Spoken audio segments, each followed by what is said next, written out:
some perspective. And then in order to gain perspective, you got to do something that we already talked about. You've got to detach. You've got to detach from the problems or the stress that you're experiencing so that you can get that perspective of them. Now, if the human being was like an animal and that we were programmed permanently and could never change our instincts and our responses, then we would have no hope. But the good news is that everything that we have learned, we can unlearn. That everything that has been programmed into us can be deprogrammed and can be overridden with new programming. And we say, number one, your self-concept is the master program of your subconscious mind. It's the master program. Your self-concept is your operating system. Everything that you produce on the outside is determined, modified, affected in some way by your self-concept. You cannot change what is being produced on the outside without changing your operating system. If you don't set your mind, the enemy will set it for you. You'll wake up, think about all your problems, everything you've done wrong. I'll never break this addiction. I should have eaten better yesterday. I can't believe that coworker was rude to me. Don't start the day off negative. Don't bring yesterday's trouble, yesterday's disappointment, yesterday's failures into today. Start the day afresh and anew.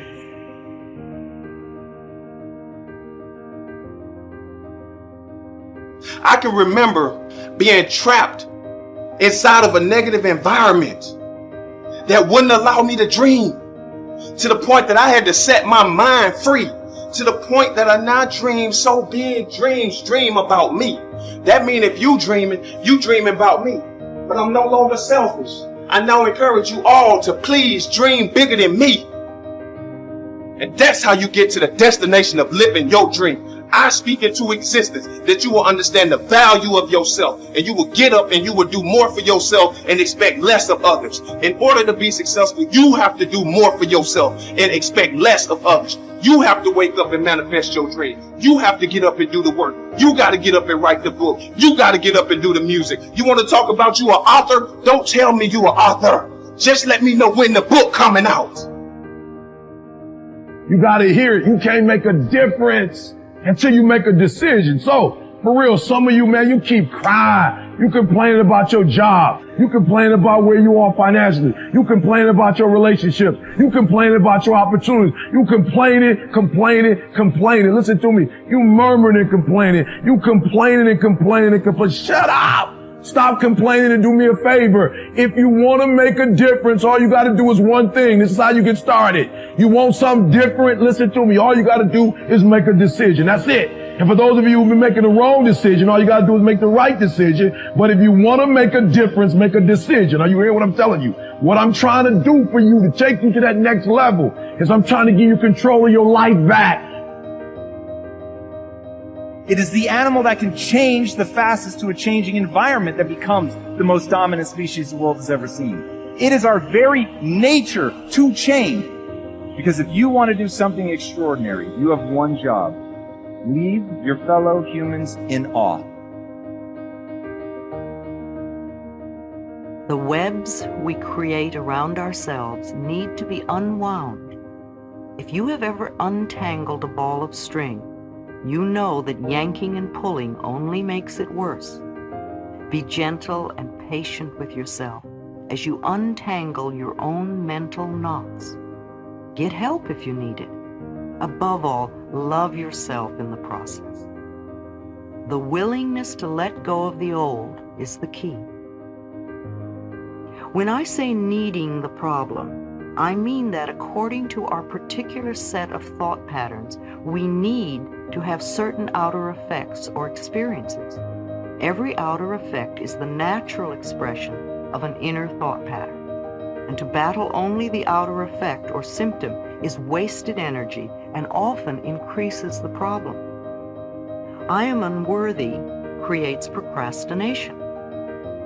If one of my inner belief systems or thought patterns is, I am unworthy, then one of my outer effects will probably be procrastination. After all, procrastination is one way to keep us from getting where we say we want to go.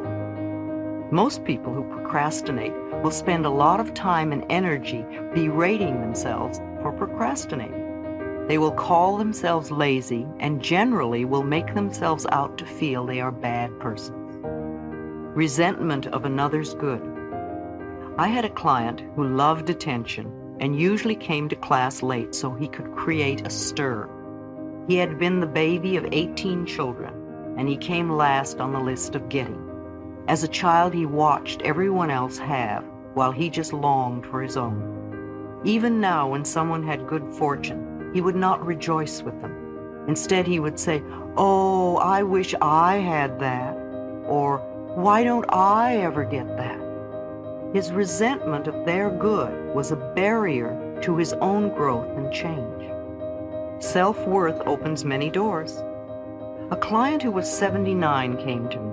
She taught singing, and several of her students were making television commercials.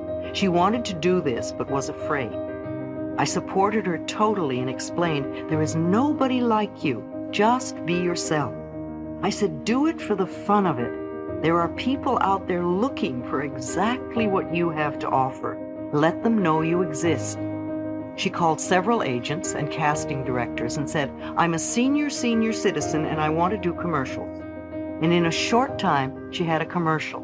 And since then, she's never stopped working. I often see her on TV and in the magazines. New careers can start at any age, especially if you do it for the fun of it. Self-criticizing is totally missing the mark. It will only intensify procrastination and laziness. The place to put the mental energy is into releasing the old and creating a new thought pattern.